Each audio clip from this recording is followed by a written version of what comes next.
অতিরিক্ত জিনিস না করলে বিশেষ নজর কিন্তু পাওয়া যায় না।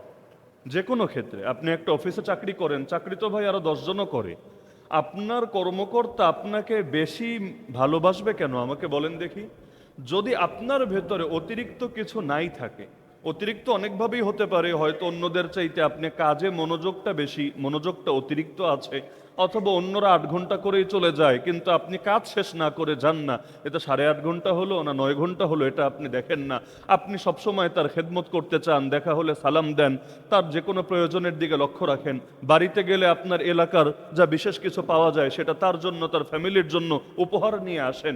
এভাবে দেখবেন যারা অতিরিক্ত করে তাদের দিকেই ধীরে ধীরে নেক নজর পড়ে। যে কোনো ক্ষেত্রে মনে করেন এই মসজিদে মুসল্লি আছে 8,000, কিন্তু 8,000 মুসল্লিকে প্রতিটা ব্যক্তি চেনা সম্ভব? কমিটির লোকরাও চেনা সম্ভব না, ইমামও চেনা সম্ভব না, মুয়াজ্জিনও চেনা সম্ভব না, খতিবও চেনা সম্ভব না। কিন্তু কারো মধ্যে যদি অতিরিক্ত কিছু থাকে, মুসল্লিদের স্বাভাবিক বিষয় হলো নামাজ পড়বে, অতিরিক্ত যদি কিছু থাকে যে প্রতি সপ্তাহে তার সঙ্গে দেখা হয়, তার সাথে সালাম কালাম হয়, দোয়া আদান প্রদান হয়, তাহলে অন্যকে ভালোভাবে চিনুক বা না চিনুক তার প্রতি কিন্তু আলাদা একটা নজর থাকবে। তা আল্লাহ রাব্বুল আলামিনের বান্দার তো অভাব নাই, সবাই তো আল্লাহর বান্দা।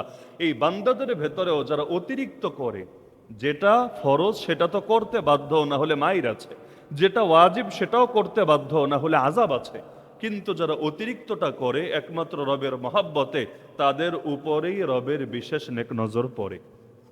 এজন্য হাদিসে কুদসিতে আছে, ওয়ালা ইয়াজালু আবদি ইয়াতাকাররাবু ইলাইয়া বিন নওয়াফিল, নফলের দ্বারা বান্দা আমার নিকটে আসতেই থাকে, আসতেই থাকে, আসতেই থাকে, এক পর্যায়ে হাত্তা উহিব্বাহ, আমি আল্লাহ সেই বান্দাকে ভালোবেসে ফেলি।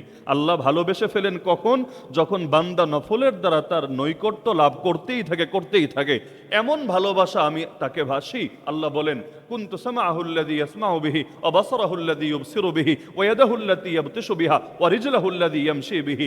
আমি বান্দার কান হয়ে যাই যেই কান দিয়ে সে শোনে, আমি তার চোখ হয়ে যাই যেই চোখ দিয়ে সে দেখে, আমি তার হাত হয়ে যাই যেই হাত দিয়ে সে ধরে, আমি তার পা হয়ে যাই যেই পা দিয়ে সে চলে। আপনি বলবেন নাউযুবিল্লাহ, এটা আবার কেমন কথা?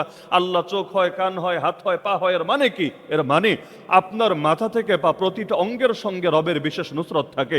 তখন এই চোখ দিয়ে এমন অনেক কিছু দেখেন যেটা অন্য লোকেরা দেখে না, এই কান দিয়ে এমন অনেক কিছু শোনেন যেটা অন্য লোকেরা শোনে না, এই হাত দিয়ে আপনি যখন লড়াইও অবতীর্ণ হন আল্লাহ এমন বিজয় দিয়ে দেন যেটা অন্যরা কল্পনাও করতে পারে না, এই পায়ের মধ্যেও আল্লাহ এমন বরকত দিয়ে দেন যেখানেই হাঁটেন আল্লাহ সফলতা না দিয়ে আপনাকে পিছনে ফেরান না।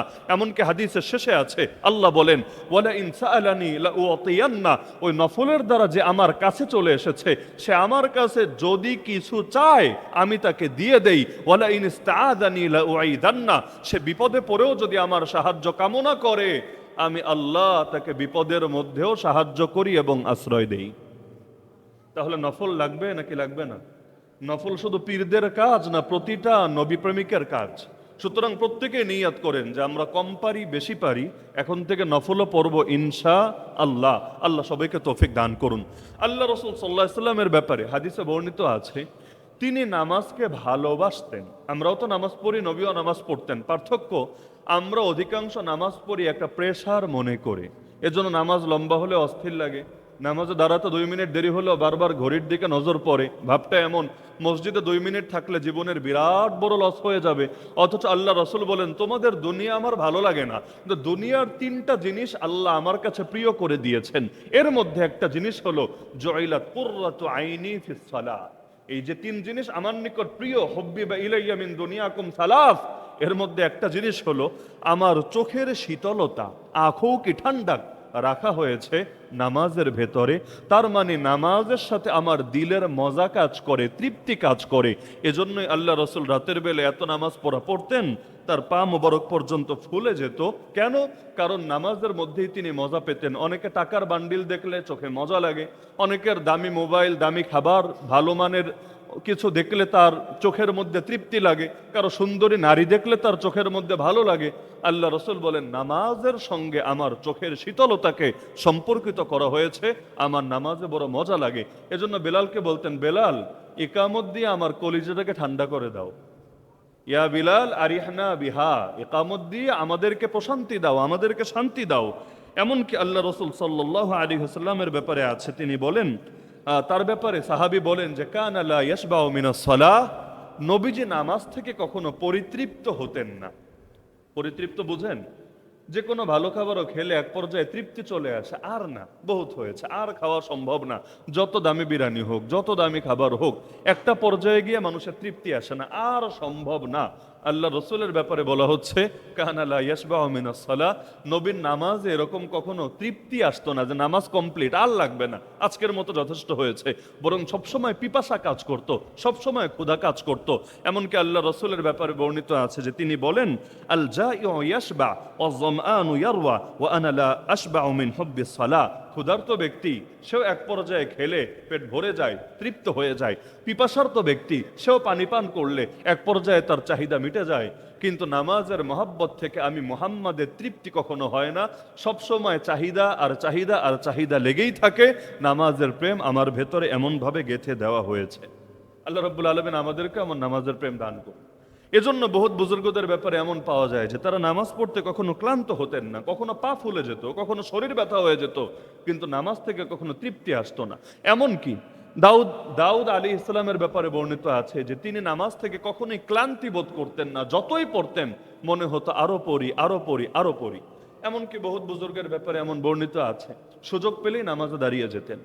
আগে এগুলো বইয়ে পড়তাম, আল্লাহ তাআলা কিছু কিছু ক্ষেত্রে দেখারও তৌফিক দিয়েছেন।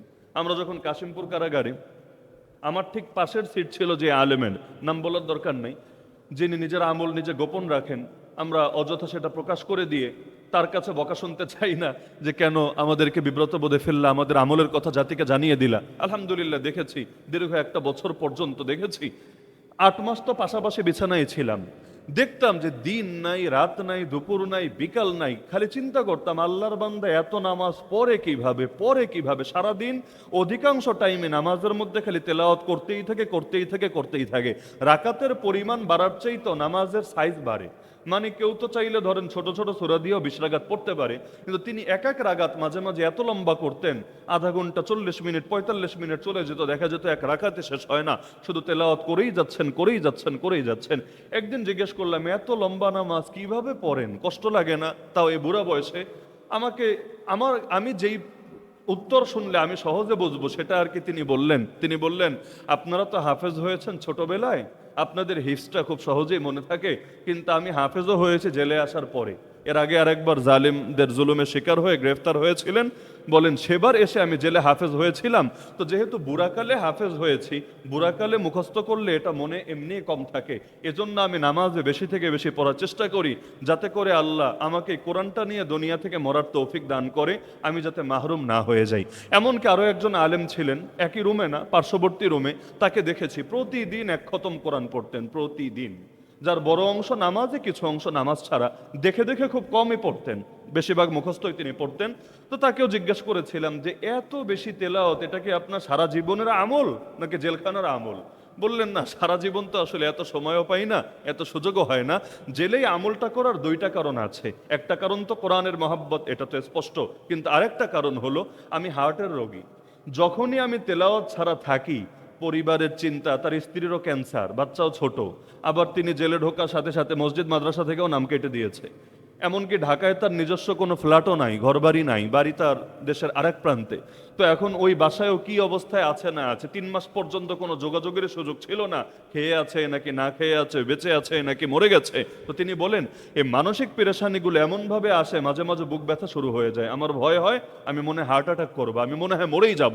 এজন্য যতক্ষণ কোরআন তেলাওয়াত করি, আলহামদুলিল্লাহ, আলা বিযিকরিল্লাহি তাতমাইন্নুল কুলুব, আল্লাহ স্মরণে অন্তর প্রশান্ত থাকে, আমার পেরেশানি লাগে না। যখনই তেলাওয়াত ছাড়া আমি থাকি, চিন্তা আর টেনশন আর পেরেশানি আর ডিপ্রেশন এমন ভাবে আসে, আমার মনে হয় আমি বাঁচবই না, আমি স্ট্রোক করে মারা যাব। এজন্য আমি বেঁচে থাকার জন্য কোরআন পড়ি, ডেইলি 1 খতম, এভাবে আল্লাহ আমার পড়ার তৌফিক দান করে, আলহামদুলিল্লাহ। তো এজন্য লম্বা নামাজ পড়া এটা বিশাল বড় একটা নেয়ামত। বহুত বুজুর্গদের ব্যাপারে এমন আছে যে সুযোগ পেলেই তারা নামাজে দাঁড়িয়ে যেতেন।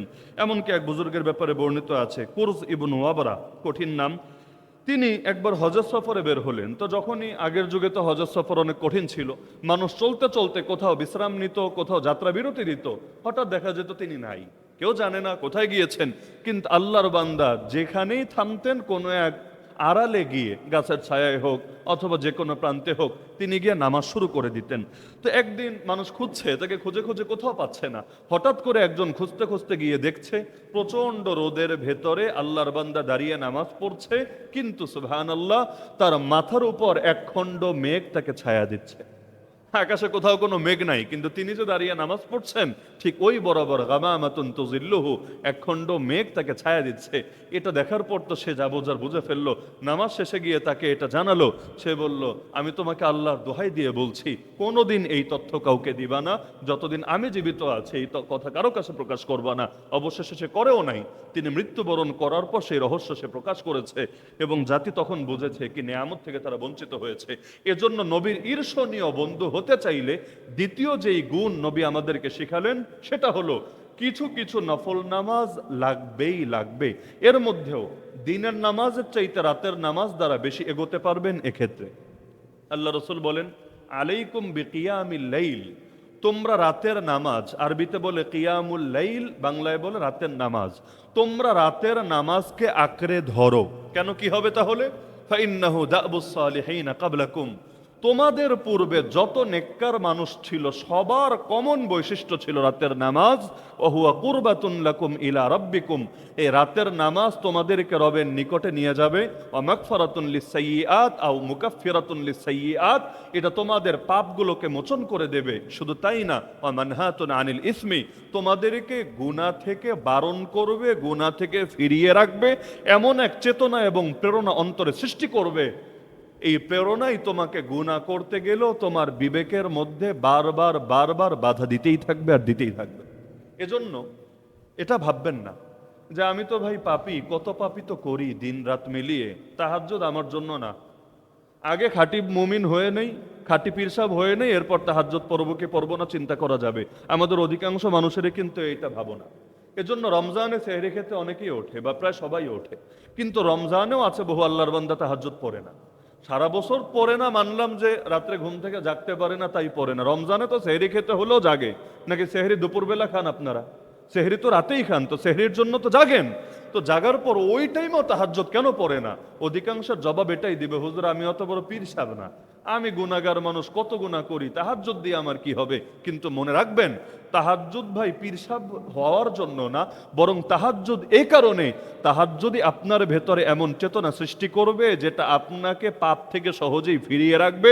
পাপ করতে গেলেও আপনার বিবেকের ভেতরে অপরাধ বোধ জাগবে, ছি রাতের বেলা এত কষ্ট করে নামাজ পড়ি, দিনের বেলা পাপ করে সব নষ্ট করে দিব, এটা তো আমার জন্য উচিত হবে না। এজন্য প্রত্যেকেই কিছু কিছু অন্তত রাতের নামাজের অভ্যাস গড়ে তুলবেন ইনশাআল্লাহ। বিশেষ করে তাহাজ্জুদের ব্যাপারে আমি সবাইকে একটা পরামর্শ দিচ্ছি।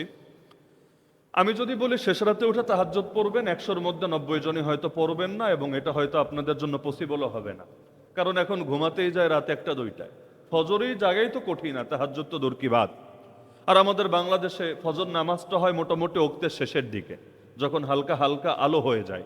মানুষ চিন্তা করে তাহাজ্জুদ পড়তে যদি উঠি, পড়লাম, এরপর ওক্ত আসার পর তো আরো 40-50 মিনিট পর নামাজ হবে, এই লম্বা টাইমটা আমি কি করব? এখন যদি তাহাজ্জুদ পইরা ঘুম দেই তাহলে ফজরই বরবাদ হয়ে যাবে। এখন তো নফল পড়তে গিয়ে লাস্টে যদি ফরজ খোলে, ফরজ ছুটে যায়, এটা তো মাথায় পাগড়ি বেঁধে পরনের লুঙ্গি খুলে ফেলার নামান্তর হবে। তাহলে এক কাজ করি, ফরজটা ঠিক রাখে তাহাজ্জুদটা বাদ দিই। অধিকাংশের ভেতরে এই চিন্তা কাজ করে।